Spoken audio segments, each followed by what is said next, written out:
하루의 경제 주식 마무리 경주마 시작하겠습니다. 오늘 코스피 코스닥 모두 하락세로 마감하면서 어제 반등의 기세를 이어가지 못했습니다. 미국 국채금리 급등세에 고금리가 장기화될 것이란 우려가 커지면서 투심이 크게 좀 눌리는 모습이었습니다. SK하이닉스가 3분기 어닝 서프라이즈를 실현했지만 이 역시도 좀 금리 급등에 제대로 힘을 쓰지는 못하는 모습이었습니다. 미국 대선 불확실성도 갈수록 커지는 양상이고요. 자, 오늘 경주마의 기수들이 잘 준비해서 나왔으니까요. 지금부터 귀를 기울여서 한번 저희들의 이야기 들어보시죠. 어서 나오십시오. 안녕하십니까. 자, 오늘장 진단부터 해보겠습니다.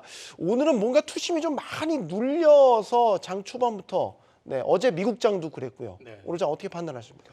일단 미국장 영향을 바로 받은 거라고 봐야 되겠지만 그거에 앞서 가지고 우리 시장 자체는 지금 수급적인 문제에서 해결을 전혀 지금 방안을 찾지 못하고 있는 상황이다 보니까 이 수급의 한계라는 게 여실히 좀 드러나는 그런 상황이었었던 것 같고, 또 지금 분위기에서는 특히나 이제 우리나라 같은 경우는 그 트럼프 리스크가 부각이 되기 시작하면서 또 환희 급등을 해버리는 상태가 되다 보니까 외국인들 입장에서는 지금 이머징 마켓으로 분류되는 한국 주식은 가지고 있는 거는 또 리스크가 되는 그런 상황이 되니까 그런 것들이 복합적으로 좀 영향을 좀 줬던 것 같고요. 문제는 지금 그럼에도 불구하고 시장은 눌려도 개별 종목이라도 좀 화려하게 좀 꽃을 피워주면은 그래도 숨통이 트일 텐데 개별 종목들조차도 사실 일부 뭐 M&A와 관련돼 있는 걸 제외하고는 거의 움직임이 없었다는 점에서 봤을 땐 되게 쉽지 않은 장이었었던 것 같습니다. 네. 자, 우리 김동희 대표님도 오늘 어떻게 보셨는지? 일단 좀 때를 놓치지 않았나라고 생각을 하고. 때를 놓쳤다. 네, 어저께 같은 경우를 생각을 해보자고 하면, 왜냐면 오늘은 시장이 빠졌기 때문에, 어저께 장 중간에 민주당 대선 준비 조직에서 금투세를 시행하지 않고 코리아 디스카운트 해소법을 위한 상법 개정 등을 한다라고 하는 소식으로 인해서 올라가는 부분도 있었어요. 그리고 밸류업도 저희가 분명히 주가의 측면이 도움이 되고 지수도 잘 오르는 부분이 있었습니다. 근데 그 밸류업에 대해서도 기대에 못 미치고 또 빠르게 대처를 해야 되는데, 이런 것 또한 때가 늦었기 때문에 때가 늦으면 늦을수록 그 가치는 희소가 되기 때문에 좀 시장이 안 좋게 반영되지 않았나라고 생각이 들고, 그리고 경제 성장률이 오늘 뭐 크게 하회한 것도 있기는 한데 국내 증시는 일단 주주 환원 정책이 미비하다는 것이 가장 크고, 임대 수익률 같은 것도 1년에 4.6% 정도 수익률이 나오고 정기 예금도 1년에 2.87% 정도 수익이 나오는데, 국내 증시는 배당 수익률이 뭐 한 2% 정도에 지금 그치고 있죠. 그래서 뭐 정부에서 이런 배당이나 뭐 금투세 이런 부분에 대해서 좀 빠르게 좀 확정적인 부분을 보여줬으면 좋겠다라고 일단 생각을 하고 있습니다. 네. 자, 지금 2,600선에서 더 멀어졌거든요. 여기에서 더 밀리면 안 될 것 같은 위기감도 지금 마음 한켠에 듭니다, 하 대표님. 뭐 밀려서 안 될 것도 없죠. 밀리면 안 되죠. 아니 뭐 근데 아마 이번 주 최근에 계속 장이 추석 이후로 지금 힘들었습니다. 9월 말까지만 해도 원화는 미국과 동조화를 되다가 10월 접어들어서 벌써 이제 계속적으로 힘든데, 이 힘들다는 게 어떤 표현이냐면 투자가분들이 어디에 구심점을 놔야 될지를 잘 모르는 거예요. 저도 마찬가지고, 그거는 왜냐하면 본연적인 코리아 디스카운트의 그 현상을 보여줬다 생각을 합니다. 말씀하신 대로 미국의 대선이라든지 국채금리의 강세, 뭐 엔화 시장에서의 어떤 약세, 여기에다가 저는 조금 어제 왜냐하면 많은 투자분들이 이제 하루 올라가면 이번 주가 특히 퐁당퐁당이었거든요. 월요일 날 내려갔다가 또 화요일 올라갔다가 반대죠. 그렇게 하다 보니까 어제는 이제 좀 됐다 싶었는데 마침 또 시장에서 나오는 내용들을 놓고 보면 사실은 오늘 좀 아시아 증시가 좀 많이, 한국 증시가 많이 안 좋게 반응한 거는 미국의 국채금리의 강세라든지 이런 흐름 자체를 국채금리가 미국 시장에서 빅테크 관련주들이 반응을 했다는 거예요. 그동안에는 빅테크 관련주들이 우리가 말하는 뭐 애플이라든지 메타라든지 이런 기업들이 일정 부분 안전자산 성격으로 강세를 유지하고 있었는데 여전히 계속적으로 이제 국채금리가 상승을 하고 있다 보니까 이게 폭발적으로 미국에서도 한번 때려준 겁니다. 근데 그게 하필이면 아이러니하게도 오늘 한국 시장에 좀 반영이 됐고, 또 하나가 저는 사실 우리 한국 증시가 이렇게 삼성전자 이야기 추가적으로 드리겠습니다만은 이렇게 다시 1,000만 주를 팔 것이냐 보면 이거는 반도체만 이야기는 아니에요.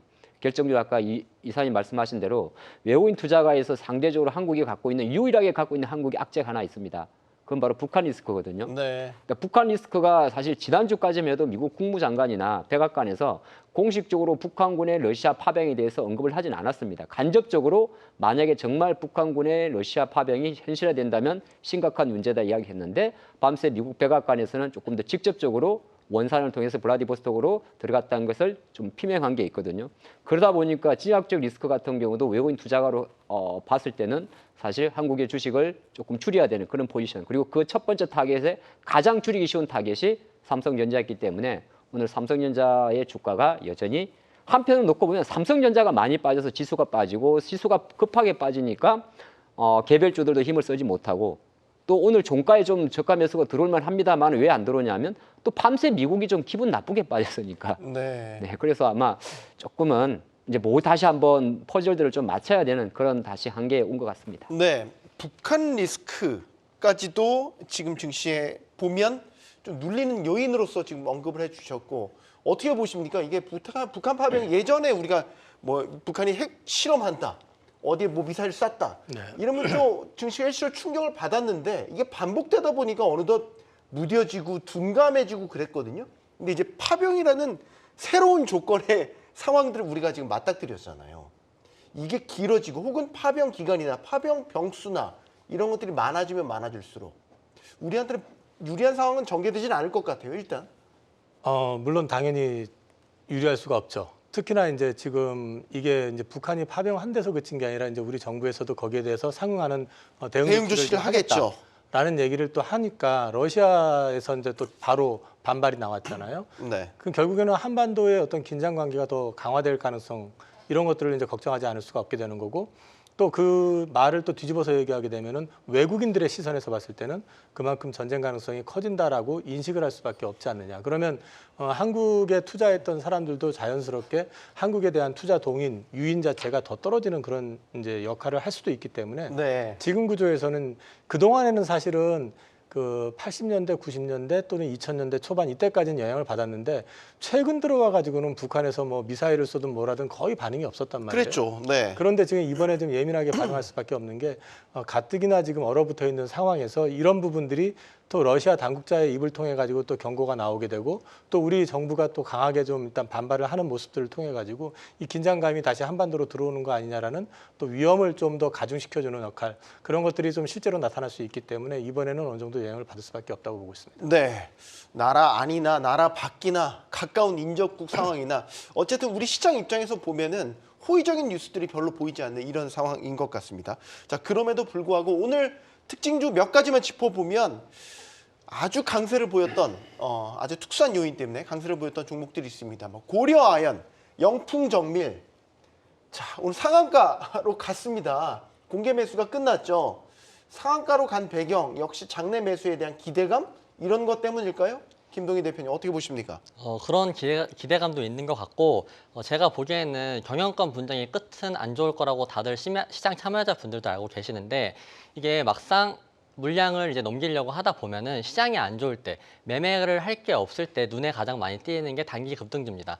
근데 딱 요즘에 오늘 같은 경우도 삼성전자를 외국인이 6,500억 정도 팔았습니다. 근데 코스피 매도 금액이 6천억 정도 되는데 그것보다 더 많이 판 거죠, 삼성전자를. 그만큼 수급이 안 좋을 때 그리고 시장이 너무 지지부진할 때 전업 투자하시는 분들은 굉장히 지치고 장을 보고 있는 입장에서 저는 급등주가 너무 눈에 들어옵니다. 그래서 그런 부분도 충분히 작용하지 않았나라고 생각을 하고 장내 매수에 대한 기대감을 저도 차트를 보고 있었는데 보통 80만 원 중반대에서 공개 매수가를 형성해 놓은 상태에서 굉장히 버티기 힘들게 그다음에 개인들은 좀 정보를 알고 있지 않는 이상은 불안해서 팔 수밖에 없어요. 그런 와중에 좀 급등이 나오면서 시장의 관심을 끌지 않았나라고 생각을 해서 좀 굉장히 좀 상한가를 가긴 갔지만 수급을 잡아먹는 모양새를 보여줘서 별로 좋지 않은 모양새지 않았나라고 생각을 하고 있습니다. 네. 그 하 대표님, 네. 고려아연 영풍정밀을 보면 소위 이제 머니 게임인 거잖아요. 네. 서로 머니 게임을 이제 벌이는 건데 그 끝이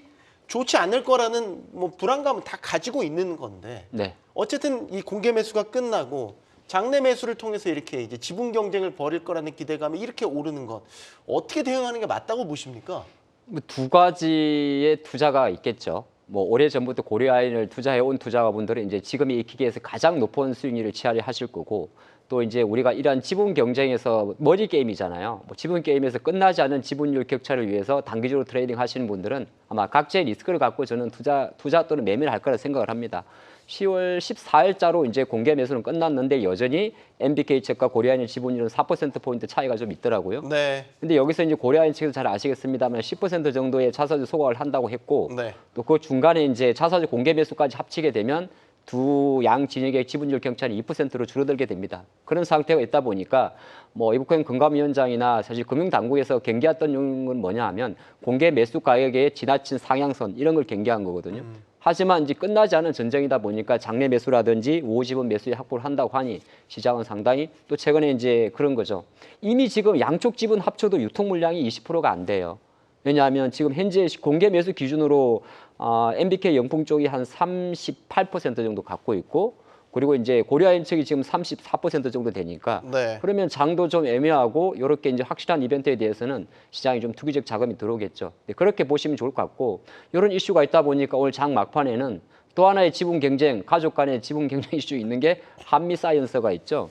그것도 네, 이제 그렇죠. 12월 달에 임총을 한다고 그러니까 주가 갑자기 화답하는. 그래서 이거는 이렇게 보시면 좋을 것 같아요. 뭐 우리나라 주시장이 어떤 단면까지는 아닌데 네. 지분 경쟁 이퀄 뭐 묻지마 투자, 뭐 이런 묻지마 투자까지는 아닌데 이런 투자와 투기가 공존하는 현상인데 그리 보는 게 좋을 것 같습니다. 이용훈 이사님은 어떻게 권하시겠습니까? 이런 상황에서. 일단 제가 먼저 드리고 싶은 말씀은 네. 제가 이제 주식 투자 어쨌든 좀 오래 했잖아요. 네. 그리고 업계에 오래 있었고 이런 건 부러워할 게 아닙니다. 아쉽기는 하겠죠. 우연치 않게 싸게 샀었으면 좋았을 텐데. 근데 이제 이걸 부러워하게 되면은 어떤 상황이 오게 되냐면 불꽃이 지금 활활 타오르고 있잖아요. 그럼 불꽃만 쳐다보게 되면은 결국 나도 모르게 불에 다 죽습니다. 그러니까 지금 와가지고 투자를 하겠다라고 접근하시는 것보다요. 네. 투자를 너무 단기간에 보시지 말고 좀 긴 시계열로 놓고 보시면요. 언제든지 기회가 옵니다. 이런 M&A가 아니더라도 본인이 좋은 종목을 발굴해가지고 장기 투자를 해가지고 엄청 큰 수익을 내시는 분들을 저 주변에서도 많이 봤고 저 역시도 그 가운데서 몇몇 종목은 실제로 엄청 큰 수익을 내봤기 때문에 말씀을 드리는 거지. 네. 단기간 수익률에 너무 집착하셔가지고 활활 타오르는 거 너무 쫓아가시다가는 내가 타는 걸 모르고 거길 즐기고 있다가 어느 순간에 딱 먹게 되면 그 당사자들도 지금 막장 싸움이잖아요. 이미 네. 지금 불이 붙어서. 근데 이제 이 결과가 좋았던 기억이 제가 기억하기로는 없습니다. 최근에 보시면 SM도 있었지만은 그 옛날 얘기를 좀 잠깐 드리면 옛날에 우리나라에 상장되어 있던 회사 중에서 미도파 백화점이라는 회사가 있었고요. 네. 그다음에 신동방이라는 회사가 있었습니다. 근데 신동방이 미도파를 M&A를 하겠다고 적대적 M&A였거든요. 지분 매집 인수를 하게 되면서 이제 공개적으로 지분을 사겠다고 제안한 걸 거절을 하고 미도파 측에서 지분을 갖다 거기서도 돈을 끌어가지고 매집을 하면서 경쟁이 붙었거든요. 결론만 말씀드리면 둘 다 상장 폐지됐습니다. 그렇기 때문에 제가 이 회사들이 그렇게 된다는 건 아니지만 이 회사들은 제가 보기엔 지금 이 시점에서 보면은 누가 승자가 되든 간에 승자 역시도 결국은 일정 부분 비싸게 산 거에 대한 대가는 치르게 돼 있습니다. 그렇기 때문에 이거에 대해서 너무 화려한 것만 보시지 말고 기존에 갖고 계신 분들이야 지금 상황에서는 충분히 즐기시든 아니면 뭐 차익을 실현하시든 건 본인 판단하시면 되는 거지만 이제 와가지고 이걸 쫓아가시겠다고 하는 거는 그건 투자가 아니라 투기입니다. 네. 사실 이게 기업의 가치를 끌어올리는 일은 분명히 아니기 때문에 그 끝이 좋지 않을 거라는 거는 모두 다 예감을 하고 계실 것 같습니다. 자, 최근에 계속 우울한 뉴스만 있었는데 오랜만에 뭐 SK 하이닉스가 기대했던 대로 아니죠. 기대 이상의 3분기 짱짱한 실적을 보여줬습니다. 김동희 대표님 어떻게 평가해야 되겠습니까? SK하이닉스 실적이 예상치보다 뭐 잘 나왔죠. 잘 나왔고 세부적으로 좀 보자고 하면 출하량은 줄었습니다. 근데 가격이 올라갔어요. 디램 같은 경우는 출하량이 마이너스 3% 줄였는데 가격은 플러스 16%가 올랐고 낸드 같은 경우는 마이너스 17% 출하량이 줄었는데 가격이 14% 정도 올라갔습니다. 그래서 SK하이닉스가 지금 3분기에 HBM 출하량이 뭐 전체의 30% 정도가 되는데 4분기는 HBM 출하량이 40% 정도로 증가가 될 것으로 보여지고 있기 때문에 4분기 실적을 좀 더 기대해 볼 수 있다라고 말씀을 드리고, 그래서 SK하이닉스가 역사상 처음으로 메모리 1위, 삼성전자 반도체 사업부인 DS 부분을 추월했을 가능성이 높다라고 하는데 거의 뭐 추월했을 거라고 생각을 하고 컨퍼런스에서도 수요 증가로 인해 캐펙스 투자를 연초에 계획했던 것보다 증가한 10조 중후반대 이제 캐펙스 투자를 한다라고 하고 있거든요. 그래서 엔비디아에서 수요를 블랙엘 수요 미쳤다라고 인증을 해줬고 TSMC도 순익비가 전년비 54% 증가하고 그다음에 SK하이닉스에서 이번에 실적에서 좀 증명을 해준 부분이 있기 때문에 다음번 4분기 실적도 출하량이 줄었는데 이번에 어닝 서프라이즈가 나온 것처럼 다음번에는 HBM 쪽으로 출하량이 늘어납니다. 그러면 적어도 뭐 7조 후반에서 8조 정도 기대를 해볼 수 있는 건데 만약에 8조가 나온다라고 했었을 때는 모건 스탠리에서 목표 주가를 하향을 굉장히 많이 했는데 그런 거는 전혀 터무니없는 말로 이제 증명이 되는 거고 그다음에 다음번 분기 실적도 기대해 볼 수 있다라고 말씀을 드립니다. 네, 뭐 우리가 엔비디아 실적을 통해서 뭐 간접적으로 기대를 했고 예상을 했지만 뚜껑을 열어보니까 기대 이상이었던 것 같습니다, 하 대표님. 네. 기대 이상이고 주가도 저는 사실 오늘의 주가 우리나라 증시를 감안하면 뭐 장중에 한번 20만 원도 터치하고 했습니다만은 상당히 네. 잘 반응했다 보는 거고 7조 원의 실적은 사실 지나간 실적입니다. 7월 달, 8월 달, 9월 달. 그리고 이제 반도체 수출 데이터는 현재 가격 같은 경우는 꺾이고 있는 거고요. 그럼 네. 핵심은 아시겠습니다만은 하이닉스의 HBM 매출 기여도가 얼마나 계속 앞으로 증가할 건데 그걸 한 번 더 확인 좋겠다 시켜줄 수가 있어요. 이번 7조 원대 영업이익에서 HBM의 매출 비중은 거의 70% 정도 전분기 대비 증가를 했습니다. 근데 여기서 큰 콜에서 어떻게 이야기를 하냐면 4분기 정도로 가게 되면 내년도 1분기 정도가 가게 되면 네. 지금 9월 달부터 들어간 게 12단이잖아요. 네. 12단의 수요 매출 기여도가 3월 달에 들어간 8단보다 높아진다는 겁니다. 그러면 일단은 아까 말씀하신 대로 전체적인 Q는 줄어들 수 있을지 모르겠지만은 네. 평균 판매 단가라고 하는 ASP는 올라가는 거거든요. 예. 그래서 이번에 하이닉스도 전체 반도체 그 영업이익에서 영업이익률이 무려 40%가 나온 거죠. 그러면 팔리고 안 팔리고는 우리가 그냥 엔비디아나 마이크론이나 이런 기업들이 많은데 수요가 견고하다 합니다만은 그거는 이제 검증되지 않은 데이터인데 네. 실제로 검증된 데이터에서 8단에서 12단의 기여도가 높아지게 되면 하이닉스의 매출이익의 증감 속도는 좀 더딜 수는 있어요. 있지만은 추세가 꺾이는 거는 조금 잡아줄 수 있다 보는 거고 이걸 가지고 우리가 투자 포인트를 잡아갈 때는 오늘 큰 꼴에서 나온 것 중에서 조금 더 자신 있게 피력한 게 뭐냐면 우리는 내년도 한 1분기 상반기 정도로 해가지고 네. 이제 HBM4를 이야기하는 겁니다. HBM4를 내년도 말 정도에 양산하기 위해서 선단 공정에 집중적인 투자를 하겠다는 거거든요. 그런 관점에 놓고 보게 되면 약간은 최근에 몸을 살이 물론 조금 다르긴 해요. 삼성의 평택이나 테넷이 조금 다르긴 합니다만은 큰 콜 내용만 놓고 봤을 때는 주주들이 좋아할 정도로 좀 자신감을 피력을 했고 조금 추가적으로 한번 말씀을 드리면 이게 어떤 게 중요한 거냐면 여기서 엔비디아의 블랙웰 수요가 이상 없다는 것까지 같이 봐야 되거든요. 네. 근데 최근에 젠슨왕 CEO 같은 경우도 엔비디아 블랙홀의 수요 결합에 대해서 인정을 하지 않았습니까? 그러면 그게 놓고 봤을 땐 이거는 SK 하이닉스가 향후에 HBM4로 넘어가는 과정에서도 HBM의 매출 기여도가 높아질 수가 있는 겁니다. 그런 관점으로 본다면 하이닉스는 현재 순항하고 있다. 예, 그렇게 보시고 관련 밸류체인 관련주 중에서는 대부분이 HBM 선단 공정 소부장 쪽으로만 한정적 투자를 하는 게 좋을 것 같습니다. 네. 이게 기술 리더십을 잡는 게 어렵죠. 이렇게 한번 잡아 놓으니까 확실하게 끌고 가는 힘이 있는 것 같네요. 맞습니다. 네. 지금 보시면은 오늘도 이제 그 기사가 나왔었지만은 그 엔비디아하고 TSMC 간에 이제 갈등이 있었는데 네. 결국 TSMC가 승자가 되는 모양새가 나왔잖아요. 도움을 받아서 결함을 이제 해결했다. 근데 뭐 이제 이런 식의 메시지. 그 다툼이 있었고 그게 네. 기사화도 된 것도 있었지만 그 외에 가해적인 얘기들도 되게 많았었는데 결론적으로 TSMC를 손을 놓을 수가 없고 오히려 눈치를 봐야 되는 상황이 됐거든요. 블랙웰 관련해 가지고도 이제 급하게 오다를 이제 추가로 내리게 되면 이제 그 TSMC가 이제 소위 말해 가지고 긴급 오다를 받아 가지고 하기 때문에 그것도 단가를 높여서 받아야 되는 그런 상황까지 지금 얘기를 할 정도라 그러면 실질적인 갑은 TSMC라는 거죠. 그럼 지금 HBM 시장에서도 마찬가지로 삼성이 아직까지 지금 퀄 테스트 노이즈에서 지금 자유롭지 못하고 그다음에 마이크론 역시 수율도 여전히 지금 낮은 상태에서 제대로 만들어낼 수 있는 건 하이닉스밖에 없다는 측면에서 놓고 본다 그러면 네. 하이닉스의 어떤 기능, 역할 그리고 이제 위상이라는 거는 여전히 견고하다라는 걸 일단 확인할 수 있었던 것 같고요. 어찌됐든 간에 이게 어느 정도 올라갈 것이냐 하는 부분들은 엔비디아의 어떤 주가하고는 어느 정도 일정 부분 궤를 같이 할 수밖에 없으니까 그런 부분들은 염두에 두시더라도 하방 리스크는 어찌됐든 간에 오늘 발표됐던 그 컨퍼런스 콜 내용을 들어보면 그래도 가장 견고한 회사 중에 하나가 아닐까. 그래서 리스크는 상대적으로 다른 그 회사들 대비해 가지고는 좀 제약적이다. 그렇게 네. 자, 실적으로 분명히 확인을 해줬고 앞으로의 기대도 밝고 합니다. 이제 네. 주가가 여기 어떻게 반응을 할 것인지에 대한 전망을 조심스럽게 여쭤봅니다. 주가는 하이닉스가 문제가 아니고 한국이 문제입니다. 네. 네, 그렇죠. 이거 아까 우리 전체를 이야기했잖아요. 근데 사실 어떻게 보게 되면 우리나라 지금 상장된 2,500개 전후 기업 중에서 미국의 AI 반도체 기업의 커플링을 보이는 기업 중에 하나가 아마 하이닉스가 맞을 것 같습니다.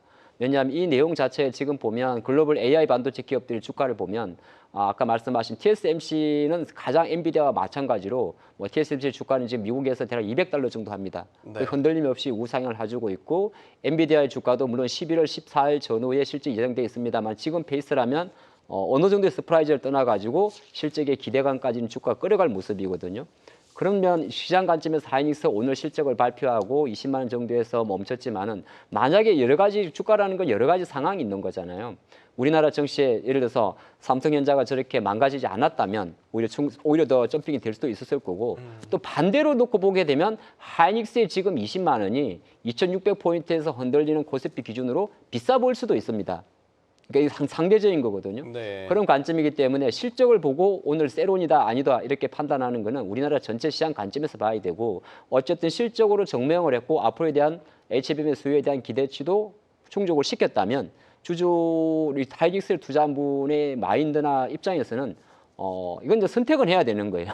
어떤 선택이냐면 야, 그건 알겠는데 너무 한국 정시가 지금 코리아 디스카운트에 너무 복잡하다. 미국 대선도 있어야 돼요. 그러면은 이제 일정 부분에 한번 템포 조절이 필요할 수가 있고. 네. 근데 어쨌든 코리아 디스카운트 요인 자체가 연말까지 갈지 미 대선으로 갈지는 모르겠지만은 너무 지금까지 오래 끌고 왔고 시장의 관심 자체가 그런 미 대선으로 조금 미루는 분위기란 말이에요. 네. 그러니까 2, 3주 정도의 인터벌이라면 끌고 가는 것도 좋을 것 같아요. 저는 근데 제 생각으로는 지금 상황에서 연말까지 하이닉스 주가가 다시 연초 주가로 가기에는 시장 상황이 좋지 않으니 현재 시세를 조금 즐기시면서 만약 여기서 추가적인 상승과 조정이 나온다면 약간만 포지션을 좀 줄여놨다가 뭐 약간 긴 호흡은 템포로 가시는 거죠. 그러니까 팔라는 이야기는 아닌데 네. 주가 조금 못 간 거에 대한 거는 일정 부분만 물량 조절을 하는 게 좋을 것 같습니다. 네. 그 안에서도 좀 이원화 전략이 필요하다라고 네. 얘기를 해주셨고 이건 이사님께도 좀 의견을 듣고 싶습니다.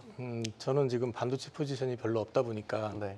오늘 사실 하이닉스가 아침에 실적 발표 나고 난 뒤에 바로 많이 밀렸잖아요. 마이너스가 나오고 해서 19만 원을 위협할 때 사실 이게 왜 빠지지 싶어가지고 제가 오랜만에 하이닉스를 담아야 되나를 고민을 했었어요. 네. 근데 이제 하이닉스에 대해서 저 개인적으로는 굳이 이 부분을 가지고 고민할 필요는 없다. 적어도 엔비디아가 꺾이지 않는 이상 당장에 하이닉스가 꺾일 가능성은 제한된다라고 저는 생각을 하고 있기 때문에 상대적인 안정성은 높다. 근데 중요한 거는 지금 우리 시장 자체가 지금 그 소위 말해서 수익을 지금 향유할 수 있는 그런 부분이 아니다 보니까 거기에 따른 어떤 딜레마는 좀 자리하고 있기 때문에 저 같은 경우는 지금도 또 현금이 갑자기 또 많아졌습니다, 사실은. 근데 이제 현금이 많아진 거 자체가 지난주 금요일부터 사실 트럼프 리스크가 본격적으로 부각이 되기 시작했거든요. 네. 그리고 이번 주 내내 지금 이어져 오고 있는 상황이기 때문에 대선 직전까지는 증시 자체가 크게 반등을 하거나 그러기는 쉽지 않겠다 싶어가지고 올라가는 종목들이나 아니면 좀 부실해 보이는 종목들을 정리해 나왔었는데 당분간은 좀 리스크 관리 쪽에 중점을 둬가지고 대응하시는 게 좋을 것 같은데 거기에 비한다고 그러면은 하이닉스 같은 경우는 그런 부분에 대한 어떤 고민은 저라면은 여기서 한 3, 4% 내지는 5% 정도만 밀려주면 하이닉스를 좀 밑에서 담아볼 생각도 있습니다. 네. 자, 하이닉스와 아주 비교되는 게 이제 삼성전자 김동인 대표님. 네. 삼성전자 어제 장중에 6만 원을 잠깐 터치하기도 했었는데 네, 자, 맞습니다. 오늘은 뭐 여지 없습니다. 네. 이게 삼성전자 내부의 문제인 건지 하이닉스와 너무 비교돼서 그런 건지는 모르겠지만 네. 많이 빠졌어요. 맞습니다. 일단 삼성전자 같은 경우는 반등의 트리거를 좀 찾자라고 하면 최근에 뭐 이재용 회장이 파운드리 분사에 대해서는 아니다라고 말을 했는데 이게 잠재적으로 계속해서 이슈가 될 수 있기 때문에 적자 사업부를 이제 분사를 했었을 때는 이 삼성전자 상승 주가에 도움이 될 것 같고 그 다음에는 인수합병인데 인수합병을 한 지가 오래됐어요. 그래서 인수합병에 대한 부분도 어느 정도 주가 하락에 방어를 할 것 같은데 가장 큰 거는 지금 인적 쇄신이죠. 왜냐하면 삼성전자 내부에 있는 이제 일하시는 연령대 분들이 과거에는 2010년도쯤에는 20대 이하가 10명 중 9명이었다라고 하면 현재는 30대 후반에서 40대 넘어가시는 분들이 훨씬 더 많이 차지를 하고 있다라고 보여지고, 그래서 인적 쇄신이 가장 먼저 필요할 것 같다라고 보고, 실제로 전영현 부회장이 오시고 나서 메모리 경쟁력 집중이 가장 먼저였고, 그 다음이 인사 쇄신이었잖아요. 인사 쇄신이었는데 연구 조직을 현장직으로 전진 배치를 하고, 그 다음에는 신입들을 공정이나 수율 잡는 쪽으로 배치를 시킨다라고 했는데, 그러니까 이런 부분이 지금 이제 막 쇄신이 되기 시작했기 때문에 주가에 반영이 되려면 좀 걸리는 것 같고, 일단 시장에서는 가장 기대하고 있는 엔비디아와의 HBM 진행률이 얼마만큼 진행이 됐는지, 이게 가장 중요한 거라서 이런 부분에 대해서 언급만 해준다라고 해도 주가 하락 방어를 할 수 있을 것 같은데, 일단은 너무 답답한 지금 상황이라고 보여지고 있습니다. 네, 하 대표님. 네. 제가 알고 있는 삼성전자는 와신상담, 네, 조용히 복수의 칼날을 갈고 있지 않을까라는 네, 기대 섞인 예상을 한번 해보는데 어떻게 보십니까? 삼성전자 반등 포인트. 반등 포인트는 말씀하신 대로 HBM 3E 12단이 아니라면 바로 HBM 12단을 뛰어넘어서 4까지 바로 엔비디아 들어가는 게 첫 번째 반등 포인트가 될 거고요. 네. 근데 그건 우리가 뭐 억측 같은 언제 일어날지도 알 수 없는 내용인데, 뭐 그런 트리거는 나온다면 좀 좋을 수가 있는 건데, 근데 사실은 저는 그런 생각이 들어요. 과연 삼성전자가 지금 정말 반도체 때문에 이렇게 몰매를 맞을까 생각도 잠깐 해보거든요. 우리가 전체적으로 최근에 많이 하는 이야기가 미국의 국채 금리가 올랐다. 오늘 또 한국의 3분기 GDP가 0.1% 나왔습니다. 네. 그래서 이제 경기 침체 우려가 계속 한국에도 오고 있다. 그러면 외국인 투자가 입장에서 코리아의 비중을 내리고, 뭐 중국이 워낙 이제 차기적으로도 다음 달 전인돼서 대대적인 부양책을 한다고 하니 일정 부분 중국의 비중을 높이고 할 때 가장 핸들링하기 쉬운 기업이 바로 삼성전자거든요. 왜냐하면 전체 코스피 시장에 뭐 20%를 차지하니까. 그래서 오히려 그러한 노이즈가 이제 노출되어 있는 것도 좀 크다 생각을 합니다. 실례로 어저께 같은 경우에 잠깐 요새 외국인 매도가 중간중간에 오늘은 1,100만 주장 팔았는데 덜 팔 때가 보게 되면 사실 덜 판 거지 사는 건 아니에요. 근데 제가 계산 한번 해봤는데 10월 달에 삼성전자가 대략 주가 기준으로는 전월 대비해서 한 5% 정도가 빠졌습니다. 네.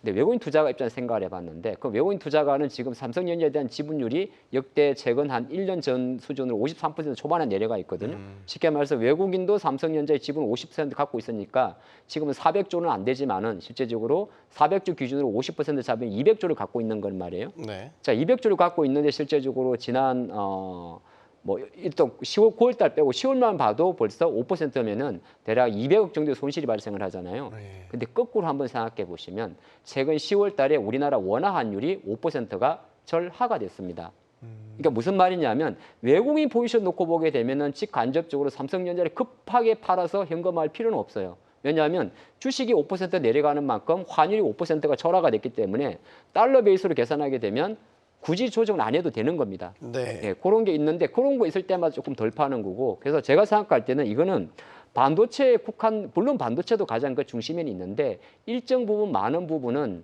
어떻게 보게 되면 북한 리스크, 미국 대선 리스크, 그냥 혼자 몰매를 맞는 거죠. 그러면 거꾸로 삼성전자의 바닥은 언제냐고 묻는다면 미국 대선 리스크, 북한 리스크가 어느 정도 다시 수면 아래로 내려갈 때까지는 이러한 어떤 혼탁한 수급이 좀 나올 가능성이 있어 보입니다. 네. 저희가 방송 전에 이런 이 방송에 대한 준비를 같이 하면서 나눴던 이야기가 과거 이건희 회장 시절에 휴대폰 불량률이 높아서 이건희 회장이 네, 휴대폰 화형식을 치렀던 그때 얘기를 하면서 지금의 삼성에게 이런 식의 충격 요법이 필요하지 않나 이런 얘기를 잠깐 해서요. 오늘 옛날 얘기 해주신 김에 이사님 더 해주시죠. 네. 자꾸 옛날 얘기하면 나이가. 네. 아까 미도파 나온 걸로 다. 네. 그 95년도 3월 달에 그 삼성 그 전자 구미 공장에서요. 그 핸드폰 화형식을 했었습니다. 그때 이제 불량률이 그 삼성전자 핸드폰 불량률이 11.8%인가 나왔었거든요. 네. 그러니까 100대를 만들면 12대 정도가 불량이었었어요. 그래서 이제 이건희 회장께서 화가 나셔가지고 임직원들을 모아놓고 한 약 500억 원 가량의 그 핸드폰을 쌓은 다음에 거기다 불을 질렀어요. 네. 그래가지고 화형식을 하면서 이제 그 뒤에 나온 게 이제 프랑크푸르트 선언을 해가지고 이제 마누라와 자식을 빼고 다 바꾸자 하면서 이제 진짜 혁신을 이끌었었는데 지금 삼성전자 아까 앞서서 우리 대표님 잠깐 말씀하셨었지만은 그 인적 구성을 놓고 보면은 이제 나이가 점점 들어가고 있다. 조직이 좀 이제 나이가 들어가고 있다는 걸 보여주고 있는 거잖아요. 네. 근데 이게 문제가 뭐냐면은 잘 나갈 때 대체적으로 조직이 늙어갑니다. 이게 관료주의 관성에 이제 빠지게 되거든요. 네. 그렇게 되면은 이게 현장 중심 경영을 하는 게 아니라 그 소위 말해서 페이퍼 중심으로 그렇게 이제 하게 되는 거 있고, 그다음에 또 이게 뭔가 기술에 대한 부분을 갖다가 개선을 시키는 쪽보다는 비용 절감 쪽으로 관심을 갖게 되는 그런 경우들이 많거든요, 대부분. 네. 그러다가 이제 업계 이리자리를 내주고 뺏기는 경우들이 되게 많습니다. 뭐 다른 업종을 얘기하면은 과거에 80년대에는 삼양식품이 라면에선 절대 강자였었거든요. 네. 근데 어느 순간에 그게 우지파동이 나기는 했었지만은 농심이 또 1위로 확 올라섰던 계기가 있었는데, 그때 보면은 삼양식품 역시 마찬가지로 이 관료주의에 젖어 있었던 시기가 있었습니다. 예. 근데 이제 이런 부분들이 지금 사실 외부의 시선에서 봐서도 느껴지고 있다라는 거거든요. 근데 삼성이라는 조직 자체가 워낙에 크잖아요. 워낙에 큰 조직이 방향 전환을 하려고 그러면 이게 한 번에 바꿀 수가 없잖아요. 그러면 이 한 번에 바꾸기 위해서는 뭔가 큰 충격요법이 필요하지 않느냐. 뭐 이건희 회장께서 했던 것처럼 진짜 큰 손실을 감내하더라도 지금 500억도 작은 돈이 아닌데 그 당시 500억이면 엄청 큰 돈이거든요. 또 그리고 나서 그 화형식 하고 나서 2년 뒤에 IMF 터졌었잖아요. 네. 그 정도면 얼마나 그 당시에 회장님께서 절박함을 느끼셨는지를 느낄 수가 있는 거 아닙니까? 그러니까 삼성은 사실은 삼성 자체로서도 굉장히 대단한 기업이긴 하지만은 우리나라 국경제에서 차지하는 비중 자체가 워낙에 크기 때문에 뒤에 처지면 안 돼요, 사실은요. 다시 여기서 올라서는 어떤 그런 계기를 만들어야 되거든요. 그래서 그런 부분에 있어가지고 뭔가 좀 절치부심하는, 뭐 사과하고 뭐 반성합니다 이런 얘기 말고 이제는 구체적인 좀 액션이 좀 필요한 시기가 아닌가 싶어가지고 아까 네. 잠깐 얘기를 했었던 겁니다. 예.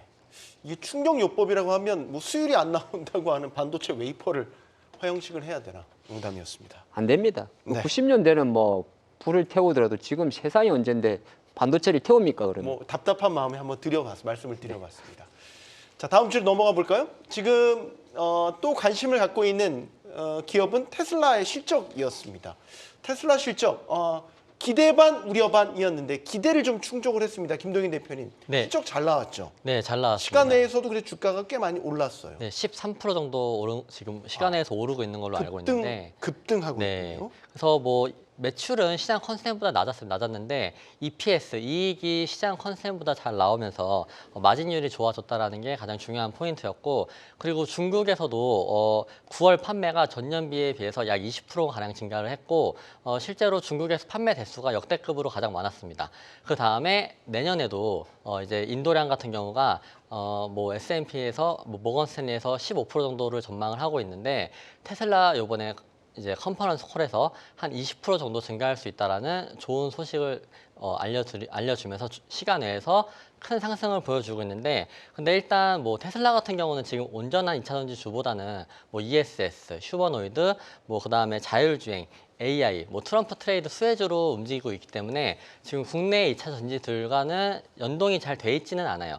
연동이 잘 돼 있지는 않지만 국내 2차 전지 주들은 제가 보기에는 어느 정도 노이즈를 받아서 많이 빠진 부분이 있고, 그래서 국내 2차 전지 관련 주들이 지금 당장 트럼프가 당선이 됐었을 때에 대한 걱정으로 인해서 올라가다가 또 밀리고, 또 트럼프 지지율이 올라가니까 지금 당장에 또 밀리고 있는 와중인데, 그나마 오늘 LG 에너지 솔루션을 선방을 했습니다. 근데 나머지 관련 주들은 또 빠졌죠. 오늘 좀 빠졌는데, 근데 제가 생각하기에는 일단 새만금에도 국내에서 공장 증설을 하고 있고, 또 글로벌적으로 공장 증설하는 회사들이 많으니까 그런 회사들은 지금 모아 가기에도 적기이고, IRA법에 대한 프리미엄을 받은 상태에서 주가 조정을 다 받았잖아요. 받은 상태라서 이 정도 노이즈면은 사실 미국에서 트럼프가 당선이 됐었을 때 뭐 그 IRA법 폐지, 그다음에 전기차 전환에 대한 속도를 느린다라고 했는데, 근데 이거에 대해서 느리게 가져갔었을 때 미국도 리스크가 굉장히 큽니다. 왜냐하면 중국이 치고 들어올 수도 있고,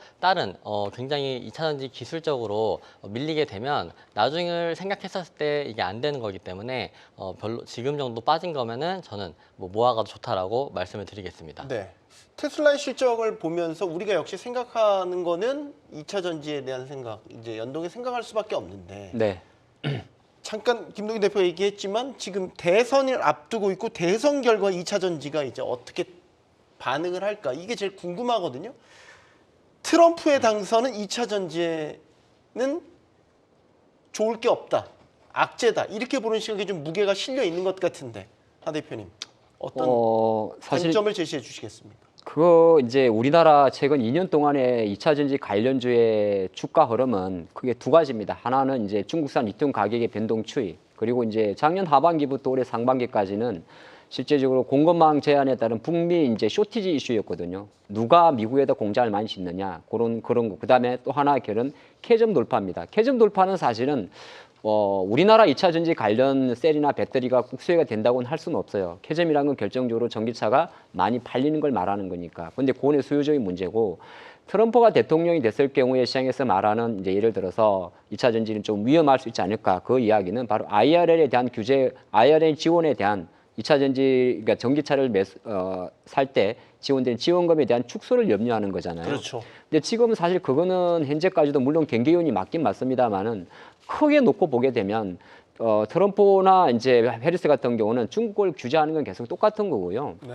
또 하나가 자국 우선주의란 명목 안에서 실제적으로 뭐 다른 나라의 관세는 상향을 하게 되는 겁니다. 그리고 우리나라 2차 전지는 사실 중국과의 경쟁에서 이제 움직이는 그림이 아니라 결정적으로 북미 쪽이나 유럽에서의 점유율을 높여가는 게 가장 중요하거든요. 그런 관점에서 보는 거고, 그래서 테슬라도 마찬가지예요.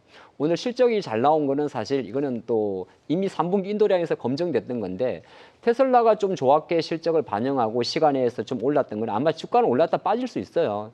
뭐 $240 간다고 해서 갑자기 $260 갈 수 있는 글로벌 시장의 분위기가 아니니까, 뭐 밤새 하루 동안에 테슬라 주가 올랐다고 우리가 투자 포인트를 벌꿀 건 없는데, 주가 관점에서는 테슬라의 $240 전후가 10월 10일 날 발표했던 로보택시 전후의 주가를 회귀했다는 거고, 그 당시에 실망감을 줬던 25년도 저가형 모델 출시에 대한 어떤 언급이 좀 있었다는 겁니다. 네. 이렇게 좀 볼 수 있고, 또 우리나라 관점에서 놓고 볼 때 우리나라 전기차 만약에 3원계 배터리로 이야기를 하면 조금 많은 부가가치를 누릴 수 있는 게 차세대 전기차 4680 파이, 그러니까 46 시리즈잖아요.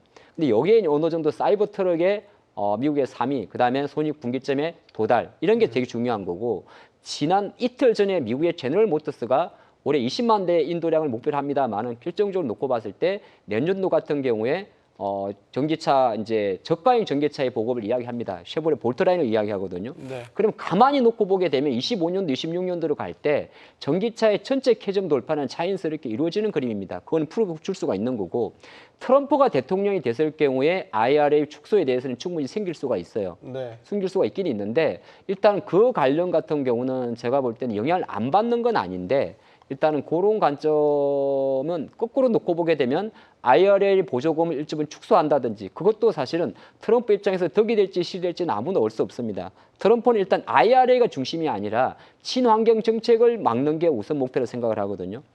그러니까 이게 좀 이야기가 길어지는 건데 뭐냐 하면, 우리가 2차 전지 관점에서 IRA에 초점을 두는 건데, IRA는 반도체도 있고 신재생 에너지도 있고 배터리도 있고 다 똑같이 있습니다. 네. 그중에서 지원금이 가장 많이 간 것은 사실은 반도체고요. 두 번째가 2차 전지 쪽입니다. 그리고 똑같이 넘어가게 되면 그게 이제 풍력 태양광으로 가는 그림인데, 지금 현재 구조에서 놓고 봤을 때는 트럼프가 대통령이 되기 위해서는 이 IRA 카드를 선거에 절대 내놓지 않습니다. 지금도 마찬가지고요. 네. 그리고 거꾸로 트럼프가 실제적으로 대통령이 됐을 경우에도 적극적으로 제일 먼저 할 수 있는 정책은 파리 기후 변화 협약을 재탈퇴할 겁니다. 근데 그거 탈퇴 자체가 IRA 보조금을 축소하는 건 아니에요. 어떻게 보게 되면 저는 11월 예정된 미국의 대선 이유가 오히려 2차 전지 관련주들의 본격적인 모멘텀으로 인한 상승 드라이브가 걸릴 수 있는 불확실성 해소의 측면으로 볼 수 있다고 생각을 합니다.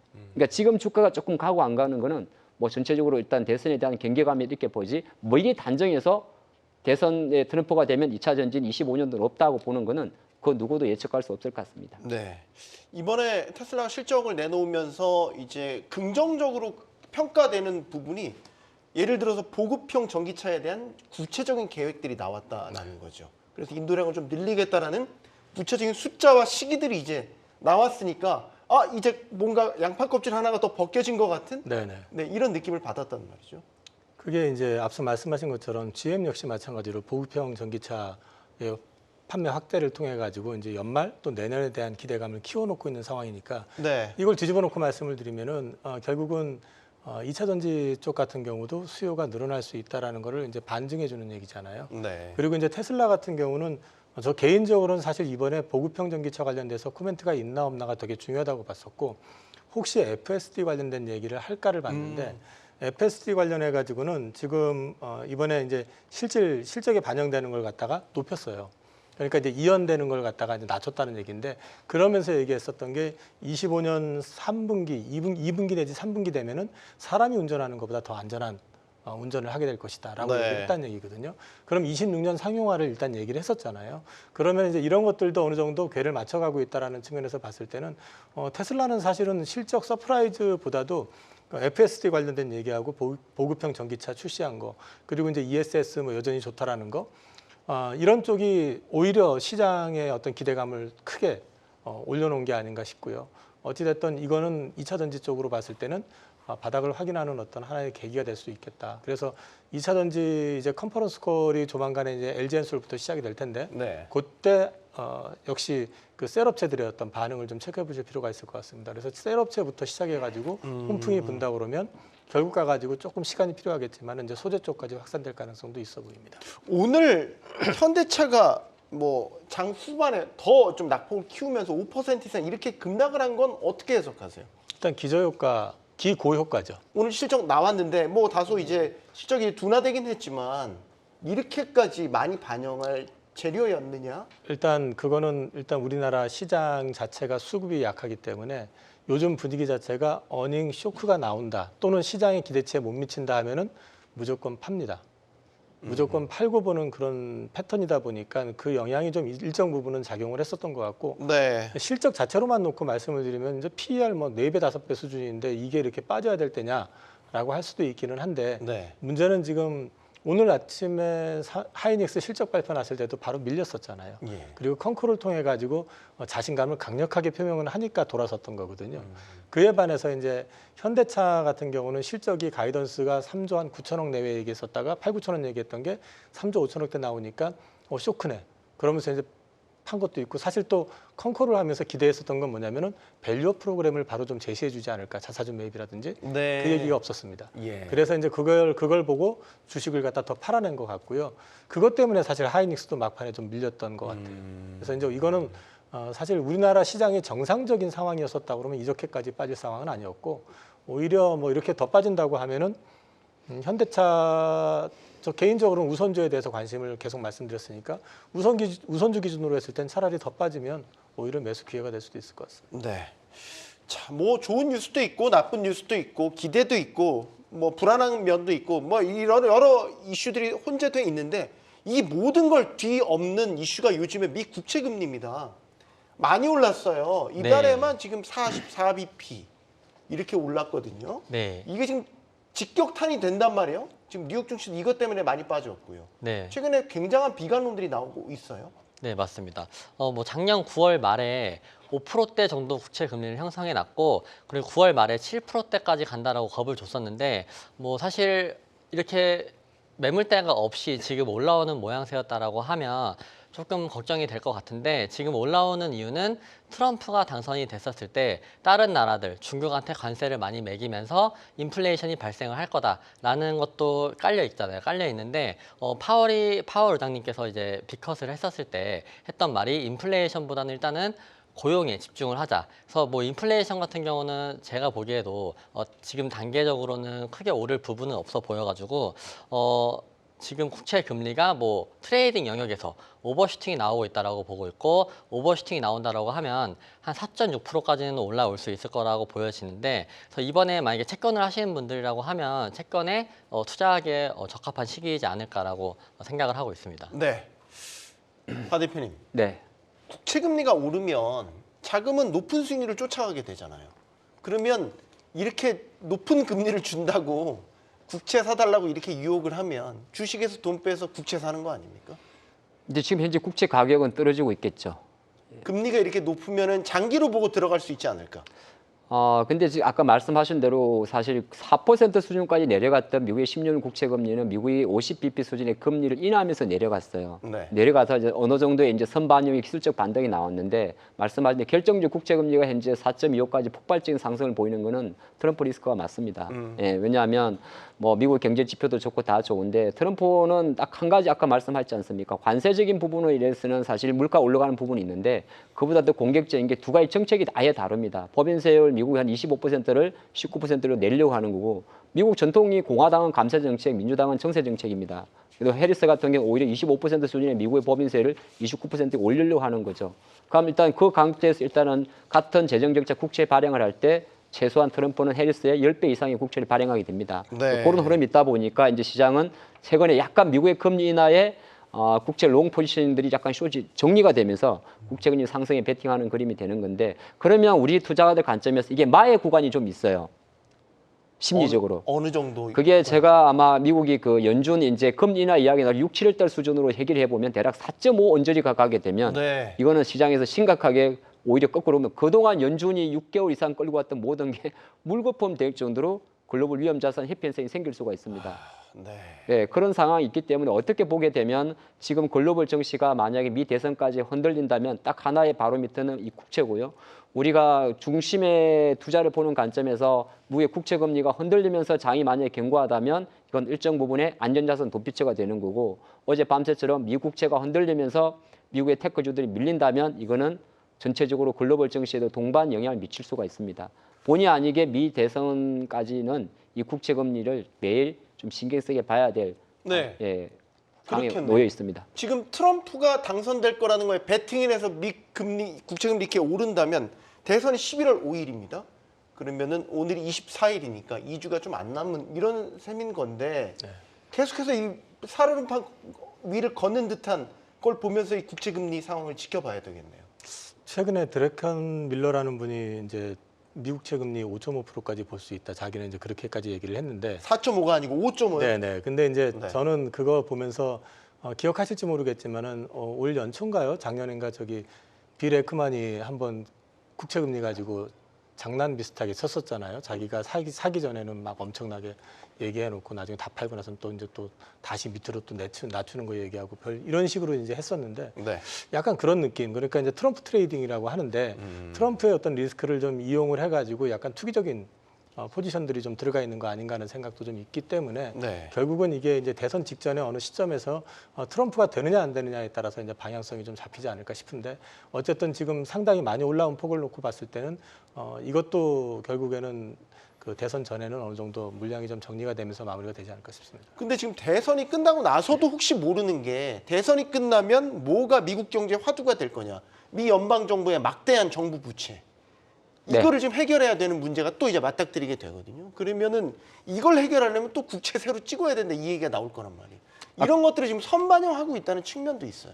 근데 그거는 이제 매년 겪는 일이긴 일이에요. 하지만 예, 연말마다 연방 정부의 셧다운 말씀하시는 거죠? 계속 미뤄지고 있잖아요. 지금 이게 예. 올해 말로 이제 또 다시 협상에 들어가야 되는데. 그리고 해리스가 대통령이 돼도 어차피 국채는 또 늘어나게 됩니다. 예, 근데 결과적으로 이제 트럼프 쪽이 조금 더 세기 때문에 감세 정책과 이제 재정 부양 정책 효과가 더 크기 때문에 시장에서는 거기에 좀 민감하게 반응하는 거고. 근데 이게 또 진화시켜 줄 수 있는 이벤트가 좀 있어요. 왜냐하면 또 실제적으로 대선 끝난 전후에 또 미국의 11월 달 금리 발표가 있습니다. 네. 그걸 또 완화줄 수 있기 때문에 아까 말씀하신 대로 최근 한 1, 2주 동안에 이제 뭐 미국의 대선 여론 뭐 배팅 사이트도 있고 또 실제적으로 트럼프 쪽을 좀 앞서다 보니까 채권은 사실 주식보다 더 투기적입니다. 자금의 움직임이 크기 때문에 일단은 채권 트레이더들이 국채금리 상승에 베팅을 하는 거거든요. 근데 제가 아까 이렇게 이야기 드렸습니다만은 이렇게 된다고 해서 11월 6일 날 갑자기 꺾이지는 않습니다. 만약에 꺾인다면 그 전에 꺾여요. 지금은 약간의 채권에 베팅에 들어온 자금 자체가 상당히 공격적으로 들어온 게 있습니다. 그거 좀 보시면 좋을 것 같고, 그리고 나서 연말에 나오는 연방 정부의 재정 적자 문제라든지 셧다운 이슈 같은 경우는 사실 그동안 누적돼 왔었기 때문에 그렇게 큰 노이즈로 갈 것 같지는 않고 오히려 미국의 대선 결과 끝난 이유가 이 또한 이벤트 소멸로 갈 수 있는 가능성이 높아 보입니다. 지금 하나만 더 이사님, 원달러 환율은 괜찮겠습니까? 오늘 좀 떨어지긴 했지만 네. 1380원대 위에서 계속해서 움직였단 말이죠. 네네. 그것도 빠른 기간에 같이 올라가서 국채금리 올라가는 것처럼 말이죠.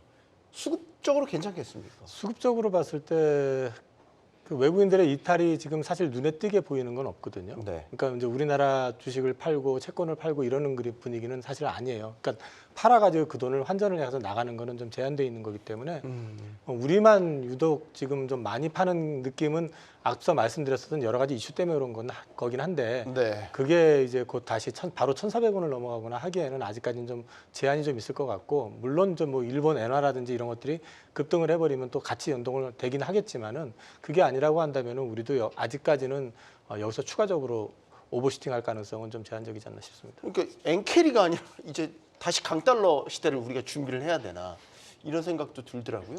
자, 제가 말씀드렸던 미국 대선 또 강달러, 미 국채 금리 급등 뭐 이런 변수들 당분간 투심을 흔들 수 있는 요인으로 작용할 가능성 분명히 커 보입니다. 현명한 위기관리 대처가 어느 때보다 필요한 때입니다. 경주마 마치겠습니다. 고맙습니다.